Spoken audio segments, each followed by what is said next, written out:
요한복음 9장 1절에서 12절입니다. 요한복음 9장 1절에서 12절입니다.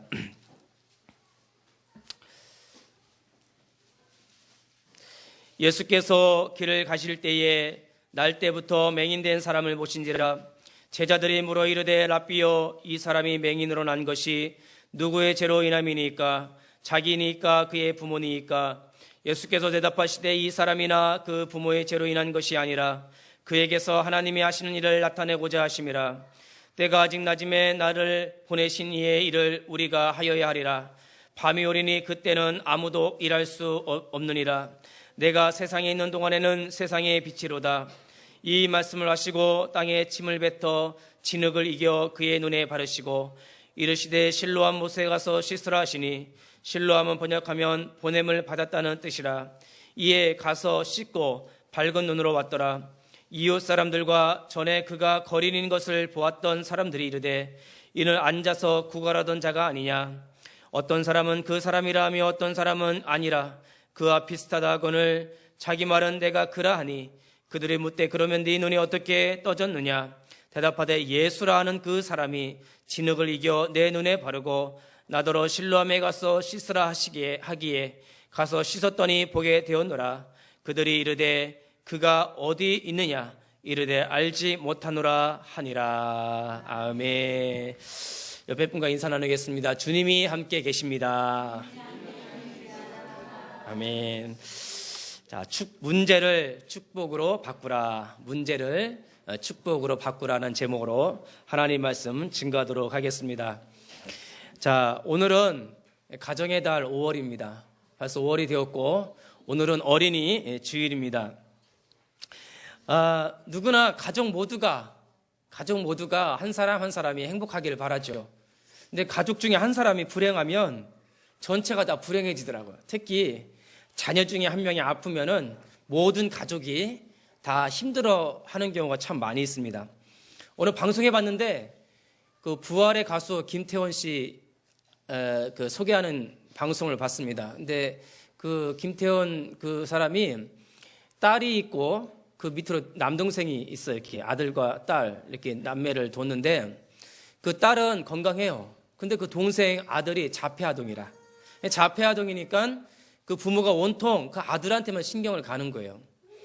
그 딸이 이제 20대가 되어서 그 딸도 이제 가수를 하게 됐는데 인터뷰에서 그런 고백을 합니다. 그 딸이 자폐를 앓고 있는 동생을 질투했던 어린 시절이 있었습니다.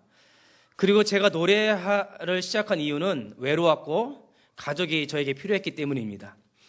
자폐 동생에 대해서 이해는 하지만 내가 어렸기 때문에 부모님이 동생에게 관심을 더 가지는 게 소외된 느낌이었고 우울증으로 시달리게 했습니다. 엄마 아빠를 동생에게 빼앗긴 느낌이었습니다. 그 김태훈 씨 딸이 이런 고백을 하는 걸 방송에서 들었습니다. 자, 누구나, 저도 마찬가지로 누구나 어떤 환경이나 문제로 인해서 가족으로부터 받은 그 상처가 사실은 평생 자기를 괴롭힙니다. 그리고 그것이 자기의 영적 문제로 드러나서 평생을 우울증으로 시달리게 됩니다. 그게 어떤 사람은 중고등학교 사춘기 때 나오는 경우도 있고, 어떤 사람은 군대 가서 나오는 경우도 있고, 어떤 사람은 시집 가서 나오는 사람이 있고, 어떤 사람은 아기를 낳고 나서 나오는 경우도 있고, 어떤 사람은 노년에 그 영적 문제 나오는 경우도 있습니다. 어쨌든 참 그 가족으로부터 받은 그 영적 문제 상처가 평생을 괴롭히는 것이 오늘날 사실입니다. 그래서 가족은 한 사람 한 사람이 다 소중하고 한 사람 한 사람이 행복해야 됩니다. 그래서 제가 오늘 여러분들에게 말씀드리고 싶은 거는 지금 우리 하이언께 앉아있는 여러분들 한 사람 한 사람이 먼저 행복한 신앙생활을 하기를 바랍니다. 좀 이기적인 말 같지만 행복은 전염된다는 말이 있습니다. 그러니까 여러분들이 우리 하이언께서 한 사람 한 사람 먼저 행복하세요. 오늘 정말 말씀을 통해 내가 행복을 발견하고 내가 그리스도 안에 있는 것이 얼마나 행복한가 먼저 발견하시기를 바라겠습니다. 어떤 사람이 두 사람이 있었습니다. 똑같이 장애아를 낳습니다. 근데 한 사람은 장애아를 낳는데 내가 왜 이런 아이를 낳지? 이렇게 불행하다 느끼니까 그 불행이 그대로 자녀에게 전달됐어요. 근데 어떤 한 사람은 장애아를 낳는데 그 간호사들이 안 보여줬어요. 그 장애아를. 그 엄마가 왜 안 보여줍니까? 못 보여주겠습니다. 보여주세요. 보여주면은 산모가 자살할 것 같아요. 알고 봤더니 그 아이가 태어날 때 양쪽 팔, 양쪽 다리가 없는 거예요. 태어날 때 간호사 받은데. 그래서 보여달라고 그랬어요. 근데 그 엄마가 그 아이를 보자마자 어떻게 하는지 아세요? 딱 안고는 하나님이 내게 주신 선물이야. 그게 레나 마리아, 레나 마리아. 복음성가 가수. 그 아이가 수영도 잘합니다. 레나 마리아. 근데 그 아이가 복음성가 가수로 우리나라도 왔지 않습니까? 아이를 낳아서 딸을 낳습니다. 그 딸이요. 부모가 팔다리가 없는데도 거기 행복이 전달된 거야. 행복. 그 레나 마리아 엄마가 행복하니까 그 딸이 행복하고 그 딸이 또 행복하니까 그 또 딸이 행복한 거예요. 저는 여러분들 지금 다른 사람을 행복하게 해주기 전에 여러분들 자신이 행복하시길 바라겠습니다. 그리고 여러분들은 행복한 사람이에요. 오늘 여러분들이 얼마나 행복한가를 오늘 예배를 통해서 말씀을 통해서 발견하시기를 바라겠습니다. 다윗이 이런 말씀을 했습니다. 복 있는 사람은 악인의 꾀를 따르지 아니며 죄인의 길에 서지 아니하며 오만한 자의 자리에 앉지 아니하며 오직 여호와의 말씀을 즐거워하며 그 율법을 주야로 묵상하는 자로다. 다윗은 말씀 속에서 행복을 찾았습니다. 하나님 말씀 속에서 자기가 행복하다는 것을 발견했습니다. 여러분들이 오늘 말씀을 통해서 내가 얼마나 행복한 자인가 발견하시기를 바라겠습니다. 오늘 본문에 정말 불행한 한 맹인이 나옵니다. 정말 불행한 한 맹인. 그 당시 맹인인 것은 대단히 불행한 자였습니다. 그 당시 맹인은. 지금도 장애인들을 그렇게 보지만 그 당시엔 더 그랬죠. 근데 이 정말 어려서부터 태어날 때부터 맹인으로 태어난 이 한자가 나오는데 예수님이 그 사람을 만나고 집중하시면서 그 맹인을 재창조하는 장면이 오늘 본문입니다. 그 맹인이 행복한 하나님의 자녀로 바뀌는 장면이 오늘 본문에 나옵니다. 보게 되었고요. 자신을 보게 한 예수님을 증거하는 전도자가 되었습니다.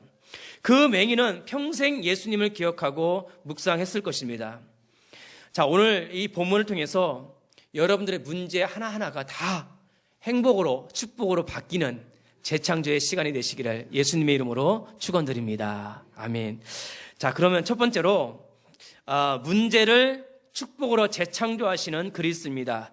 자, 1절, 3절 한번 읽어보겠습니다.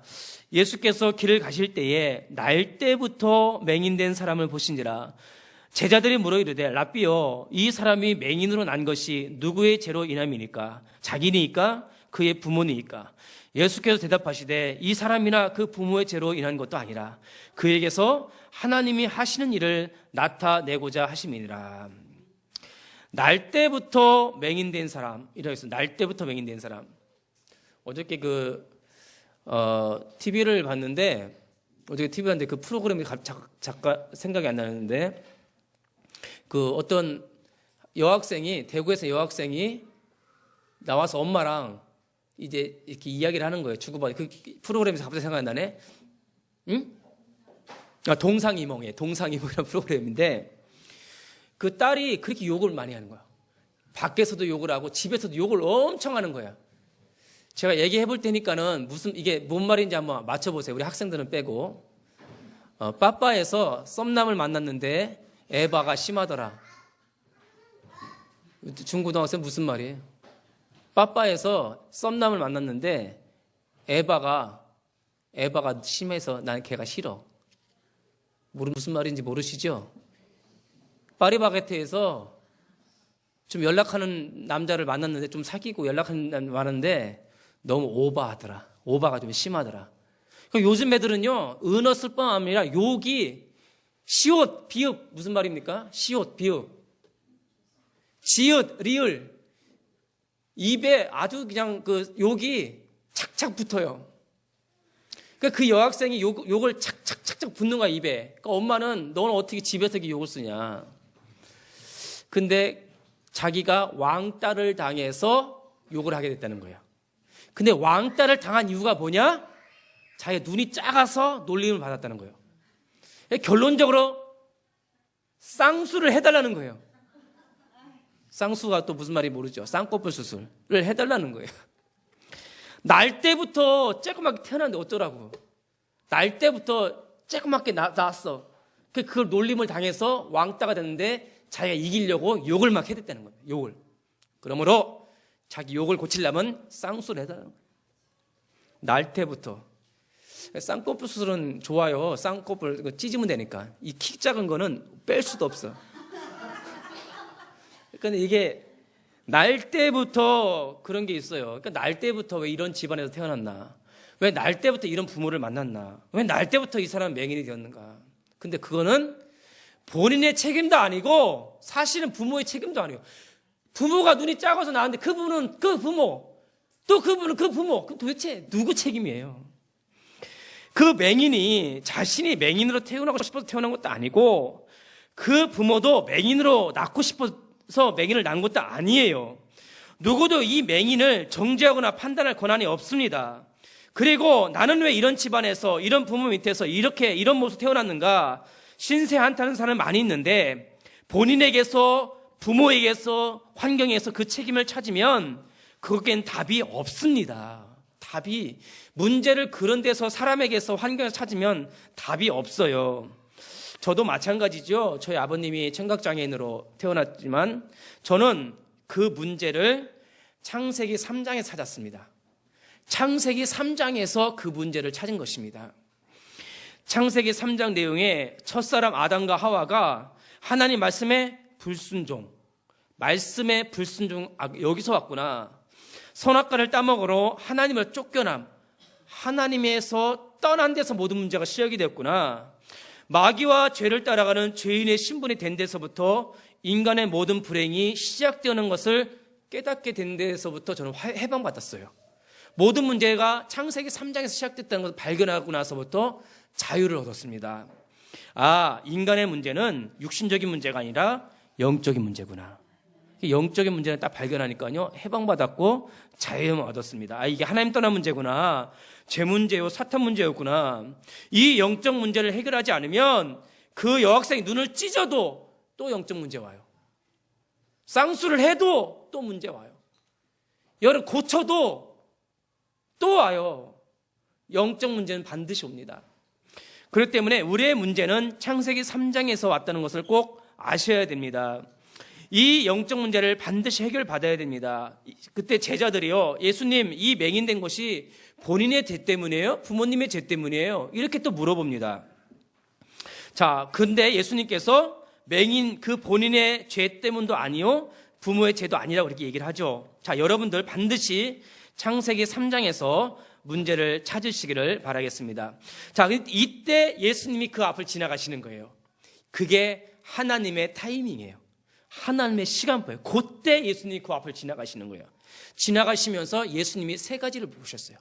지나가면서 맹인을 봤는데 맹인을 본 것이 아니라 맹인을 통해서 세 가지를 봤어요. 첫 번째 뭘 봤냐? 이 맹인이 가지고 있는 영적인 문제를 보았습니다. 아무도 보지 못한 영적인 문제를 예수님이 본 거예요. 그게 제일 중요한 것입니다. 예수님이 저를 보면서 예수님은 나의 영적 문제를 본 거예요. 그게 첫 번째고요. 두 번째는 이 맹인이 하나님께 속한 자라는 걸 본 거예요. 요한복음 8장 48절에 이런 말씀이 있습니다. 하나님께 속한 자는 하나님의 말씀을 듣나니. 이 맹인이 자신의 말을 들을 하나님의 속한 자라는 걸 본 거예요. 두 번째. 자, 세 번째 예수님이 뭘 봤냐면은 이 맹인을 보면서 하나님께서 이 맹인을 통해서 하실 일을 본 거예요. 그 세 가지를 본 겁니다. 세상 바리새인들은요, 맹인을 보고 그 죄를 보고 사탄에 속한 자, 이 죄인이라고 정죄하고 비판하고 육신적으로 봤지만 예수님 눈에 보이지 않는, 아무도 보지 못한 눈에 보이지 않는 것을 봤어요. 이 사람 영적 문제 있구나. 하나님 떠나서 왔구나. 그리고 이 사람은 하나님께 속한 자요. 이 사람은 통해서 하나님께 하실 일이 있구나. 요 세 가지를 예수님이 보신 것입니다. 하나님께 속한 자로서 하나님이 하실 일이 있다. 그 본인의 죄도 아니요, 부모의 죄도 아니요, 하나님께서 하실 일이 있다는 겁니다. 그 하나님 하실 일은 그를 재창조해버리는 거예요. 하나님 하시는 그 사람을 마귀의 자녀에서 하나님의 자녀로 옮기는 재창조, 죄인의 신분에서 의인의 신분으로 바꾸는 재창조, 죽음에서 영생으로 옮기는 재창조, 지옥에서 천국으로 옮기는 재창조의 일을 말하는 것이에요. 그거를 예수님이 보신 겁니다. 그러니까 맹인이 완전히 예수님 만나 대박 친 거예요. 대박 친 겁니다. 저도 인생 대박 친 거고 여러분들도 인생 대박을 친 겁니다. 자, 그런데 그 예수님이요, 독특한 방법으로 그 하나님의 일을 하시는데 땅에다가 침을 뱉어갖고 진흙을 만든 거예요. 침을 얼마나 뱉으면 진흙이 될까 생각해봤어요. 제가 침을 얼마나 뱉어야지 진흙이 될까. 진흙을 눈의 양쪽 눈에다가 이렇게 바르려면은 그 예루살렘 땅은요 먼지가 많아요. 그 먼지를 해서 침을 얼마나 뱉었으면은 진흙을 이길 정도로 뱉은 거예요. 뱉어갖고 다 볼 거 아니요. 오늘 침을 뱉어서 한번 붙이면 여러분도 어떻게 하겠습니까? 예? 그거 막 떼어서 막 버리고 하겠지. 근데 예수님이 보는 사람들 앞에서 자기 침을 뱉어서 이겨갖고 이걸 손으로 직접 눈으로 붙여주시는 거예요. 저는요, 이거 보면서 창조주 하나님을 봤습니다. 창세기에 하나님이 사람을 무엇로 창조하신지 아세요? 흙으로, 신이 흙을 이겨서 사람을 창조했던 그 예수님이 똑같이 흙을 집어갖고 침을 뱉은 거예요.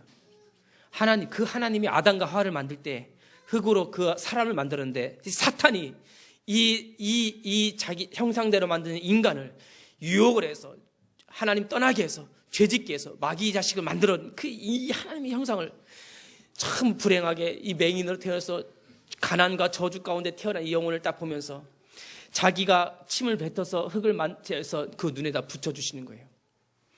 예수님이 그 마음이 뭐겠습니까? 내가 사탄이 인간을 이렇게 만들어 놨지만 내가 와서 다시 이 맹인을 재창도 해버리겠다는 강한 의지를 보여주신 것입니다. 저는 창조주 하나님을 만났어요. 아, 예수님은 나를 창조하셨구나. 예수는 나를 재창조하시는구나. 내 영혼과 마음과 생 육신을 다 재창조해 주시는구나. 이 예수님께서 그 맹인을 세워놓고 하나님의 일, 재창조의 일을 해버린 거예요. 이 예수님이 십자가에서 물과 피를 다 쏟으시고 우리의 죄를 다 해결해 주셨습니다.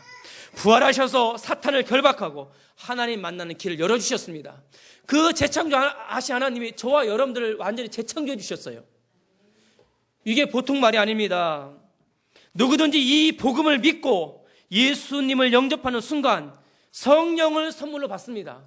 성령이 내 안에 오셔서 저를 재창조해 주셨어요. 성령님이 여러분들에게 오셔서 여러분을 재창조해 주셨습니다. 최고의 선물, 성령을 받은, 이게 흙을 바른 것은 흙을 예수님의 입에서 나온 거죠. 입에서 나오는 침이 나왔잖아요. 예수님의 입에서 나온 거죠.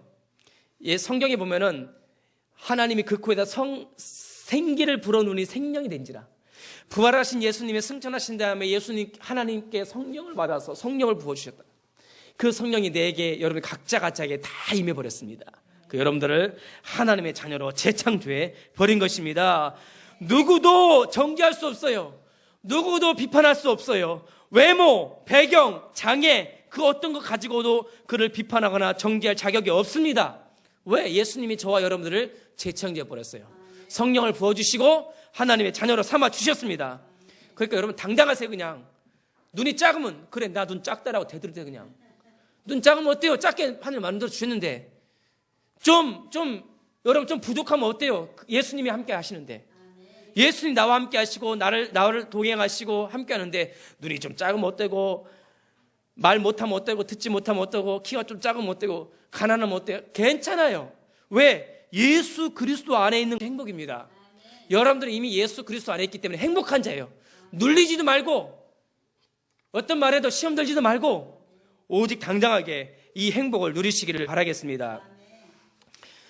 제가 존경하는 박사님 한 분 계시는데 강영우 박사님이라고 시각장애인 박사님이 계십니다. 그 사람이 13살 때 공놀이 하다가 골키퍼하고 있는데 공을 맞았는데 공을 어떻게 맞았는지 공 맞았다고 실명이 돼요. 저도 이제 축구하다가 공 맞은 적 많이 있는데 공 맞아서 실명되지는 잘 어렵거든요. 근데 그 강영호 박사가 13살 때 축구하다가 골키퍼 하다가 공을 맞았는데 실명이 된 거예요. 근데 그리고 나서 어머니 돌아가시고 아버지 돌아가시고 그렇게 맹인으로 살았는데 맹학교 가서 열심히 공부를 했는데 그 사람이 그 고3 때인가 그 숙명여고 다니는 여학생을 만난 거예요. 자원봉사. 그 사람 자원봉사는 숙명여고 다니는 자원봉사 여학생을 만나서 하다가 그 강영호 박사를 연세대학교 입학시켜요. 그래서 이제 둘이 썸남 썸녀가 된 거예요, 이제. 둘이 썸남 썸녀가 돼갖고 이제 엄청 같이 이제 그건 대학교 2학년 누나고 대학교 1학년 남학생에서 서로 이제 연애를 한 거예요. 맹인하고. 그렇게 해서 이제 나중에 결혼을 합니다. 근데 그 당시에 아무리 공부를 잘해도 국비장학생이 유학을 가는데 장애가 결격 사유가 됐어요. 근데 강용호 박사 때문에 그 결격 상황이 삭제가 돼버린 거예요. 그래서 미국에 가서 공부를 하는데 공부를 너무 잘해갖고 거기서 아주 그냥 승승장구해서 높은 자리까지 올라갑니다. 잘 아시죠, 여러분들? 그래서 백악관 그 보좌역도 했고 했는데 굉장히 유명한 강영호 박사입니다. 근데 그분이 이제 지금 돌아가셨는데 노년이 돼갖고 그 기독교 방송국에서 인터뷰하는 걸 내가 잠깐 봤는데 그때 그런 질문을 해요. 박사님은 가장 힘이 되는 말씀이 뭐예요? 물어보니까 저에게는 두 가지 말씀이 저에게 힘이 되었습니다. 첫 번째는 창세기 1장 27절입니다. 창세기 1장 27절에 하나님이 자기 형상 곧 하나님 형상대로 인간을 창조하시고 하나님이 나를 맹인으로 창조했구나. 하나님이 나를 이렇게 만드셨구나. 그러면 하나님이 인간을 만들었을 때는 목적을 두고 만드셨다. 그 목적은 그 사람을 통해서 영광을 받기 위한 것이다. 그러면 하나님이 나를 이렇게 만든 것은 하나님 나를 통해서 영광을 받기 위해서 나를 이렇게 만드셨구나. 그 하나님의 목적을 나의 목적으로 삼아버린 거예요. 나를 이렇게 만든 것은 하나님께서 나를 통해서 영광을 받으시려고 나를 이렇게 만든 거예요. 그래서 거기서 강영호 박사는 그래 내가 맹인이 된 것은 나를 통해서 이 맹인을 통해서 하나님 영광 받을 것이 확실하다는 것을 그 목적을 자기의 목적으로 삼아버린 거예요. 자, 두 번째 성경 구절은 로마서 8장 28절입니다. 하나님을 사랑하는 자 곧 뜻대로 부르심을 입은 자들에게는 모든 것이 합력하여 선을 이루시는구나. 이 강효 박사가 왜 이 말씀을 붙잡았냐면 하나님의 목적을 이루어가는 길이 너무나 험난했대요. 너무나도 험난하고 길었답니다. 그래서 이 말씀을 붙잡고 그래 오늘 험난한 것도 결국 내일은 합력하여 선을 이루실 것이다. 그 말씀을 붙잡고 도전해서 결국은 승리했다고 두 구절을 간증을 하더라고요. 사랑하는 성도 여러분, 주님은 여러분들의 문제를 축복으로 바꿔주십니다. 여러분들 노력 이전에 하나님께서 바꿔주신답니다. 믿기만 하세요. 바꿔주신대요. 맹인이 노력한 거 없습니다. 바꿔주신대요.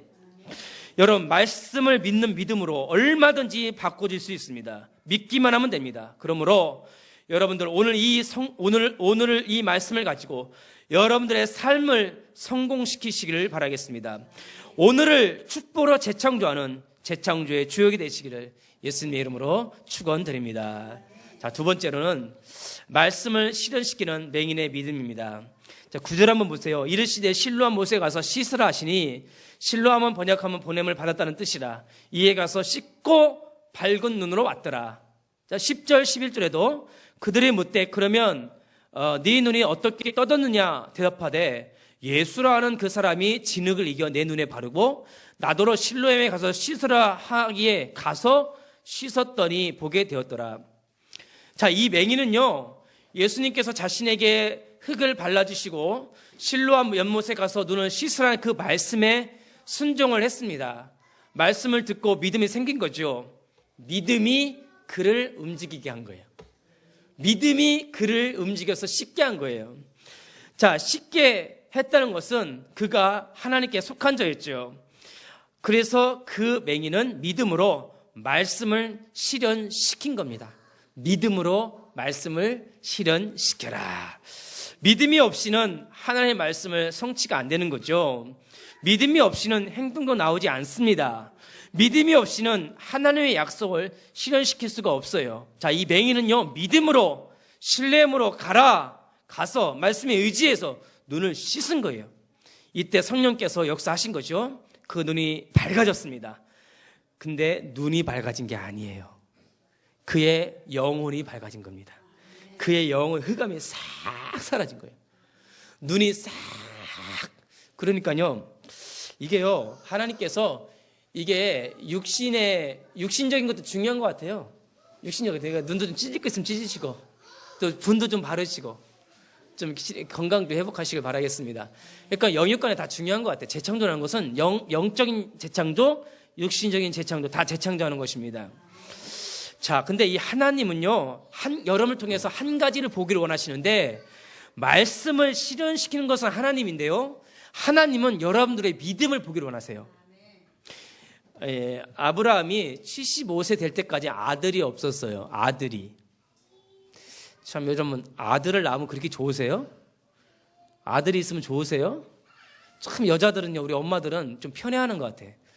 오늘 아침에 렘넌트 예배 드리는데 혹시 시기 질투하는 사람, 그러니까 한 사람 딱 손을 드는 거야, 이렇게. 남학생이. 그래서 왜? 엄마는요, 누나만 좋아해요. 그 얘기를 하더라고, 또 남학생이.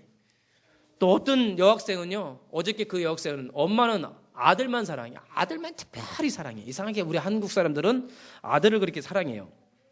이 아브라함이 아들이 없다가 아들을 딱 이삭이라는 아들을 받으니까 얼마나 좋아요.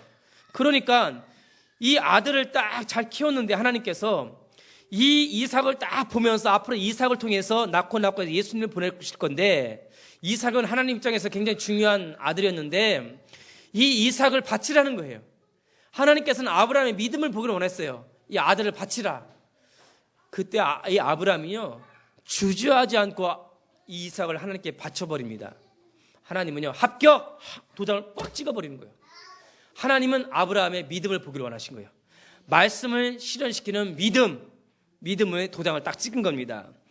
하나님은 여러분을 통해서 말씀을 믿는 믿음을 보기를 원하십니다. 그러면요, 그 믿음이 여러분들을 실현시키도록 움직이게 만들어 나가고 있습니다. 자, 엘리사라고 하는 사람이 있습니다. 이 엘리사 시대에 아람 나라에 나만이라는 장군이 살고 있었습니다. 근데 그 나만 장군 집에는 한 여종이 살고 있었어요. 근데 그 여종은 이스라엘 사람으로 엘리사를 잘 알고 있었습니다. 근데 그 나만 장군이 몸에 문둥병이 심했어요. 문둥병이 심했는데 그 여종이, 장군님, 우리나라에 가면 엘리사라는 사람이 있는데 그 엘리사를 만나면 문둥병이 낫습니다. 그래서 전달을 한 거예요. 그러니까 나만 장군이 큰 재물을 이렇게 선물을 준비해서 엘리사를 찾아갔습니다. 근데 문을 이렇게 딱딱 두들기니까 엘리사가 문 밖에 나와서 좀 환영하고 고쳐주고 해야 되는데 이렇게 얘기를 하는 그 종한테 시켜갖고, 그 나만 장군한테 가서 저 요단강에 가서 7번 몸을 좀 씻으라 얘기를 한 거예요. 그러니까 나만 장군이 그 얘기를 듣고는 괘씸하거든요. 아니, 내가 장군이고 큰 선물도 가지고 왔는데 좀 와서 좀 환영하고 좀 이렇게 좀 뭘 좀 이렇게 의식을 행할 줄 알았는데 요단강에 가서 물을 씻으라. 그래서 막 괘씸해서 화서 돌아가려고 했어요. 그런데 그때 그 신하가, 장군님, 병을 낫겠다고 하는데 이보다 더한 것도 하지 못하겠습니까? 그러면서 한 번만 믿고 순종합시다. 그러니까 나만 장군이 그 신하의 말을 듣고, 그래, 한번 해보자. 그러고는 요단강에 가서 7번 몸을 씻었어요. 그런데 성경에 보면 어린 아이와 같이 몸이 희더라 그랬어요.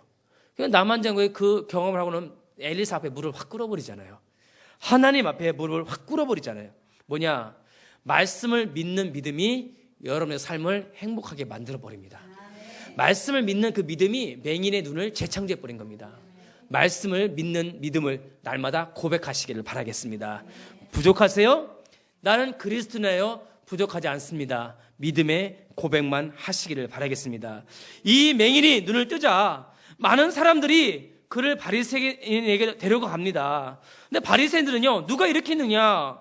예수님이 고쳐주셨어요. 그래? 네 부모를 좀 데려와라. 부모한테 이 아들 누가 눈을 뜨겠냐? 그냥 부모가 예수라고 말하면 핍박받으니까는 우리 아들이 다 컸으니까 아들한테 다시 물어보세요. 그러니까 다시 맹인을 불러서, 아니 너 진짜 눈을 뜨게 한 사람이 누구냐? 아니 아까 이 얘기를 했는데 모르세요? 예수라는 분이에요. 왜 자꾸 물어보세요? 당신들도 예수의 제자가 되려고 합니까? 그러니까 이 바리새인은 화가 나고, 나는 모세의 제자야. 이 예수님은 하나님께서 온 자가 아니야. 왜? 그 맹인을 고친 날은 안식일인데 안식일에 일을 했다고 예수를 막 정죄를 하는 거예요. 그러니까는 이 바리새인들이 하나님께 속한 자가 아니죠. 믿음이 없죠. 믿음이 눈곱방도 없는 거예요. 믿음이 없어요. 믿음이 없는 자에게는 역사하지 않아요. 믿음이 없는 자에게는 재창조가 일어나지 않습니다. 여러분들 하나님의 말씀을 그대로 믿는 그 믿음이 여러분을 재창조해 주십니다. 이 믿음을 가지고 재창조하시길 바라겠습니다. 예수께서 이르시되 이런 말씀하세요. 요한복음 9장 39절 41절에 내가 심판하러 이 세상에 왔으니 보지 못하는 자들은 보게 하고 보는 자들은 맹인이 되게 하려 함이라 하시니 바리새인 중에 예수와 함께 있던 자들이 이 말씀을 듣고 이르되 우리도 맹인인가? 예수께서 이르시되 너희가 맹인이 되었더라면 죄가 없으려니와 본다고 하니 너희가 죄가 그대로 있느니라. 이 말이 무슨 말이에요? 니들이 맹인이었으면 오히려 죄 용서받고 그럴 텐데 나는 눈이 본다고 하니 오히려 죄가 그대로 있다. 이 말은 무슨 말이냐면 맹인이요 육신적인 눈으로 예수님을 못 봤지만 그 맹인은 영적으로 예수님의 말씀을 듣고 믿음으로 그를 본 거예요. 말씀 그대로 믿을 때 모든 흑암의 권세, 죄의 권세, 저주의 권세, 가난과 질병 이런 정신적인 모든 문제가 완전히 해방받은 겁니다. 근데 바리새인들은 육신적인 눈은 멀쩡하게 보고 있는데 영적인 눈이 어두워서 전혀 못 본 거예요. 그래서 빗대어서 이렇게 말한 겁니다. 자, 그 바리새인들은 맹인을요 육신적으로 보면서 보고 비판하고 정죄하고 판단했습니다. 그러나 영적으로 예수님의 말씀을 전혀 믿지 않은 불신앙을 가득 차 있었습니다. 불신앙이 흑암으로 그 바리새인들에게 흑암으로 가득 차 있기 때문에 어두웠던 거예요. 자, 여러분 말씀을 믿는 믿음이 여러분들의 영혼을 밝혀주실 줄 믿습니다. 믿음으로 여러분의 영혼을 밝히세요.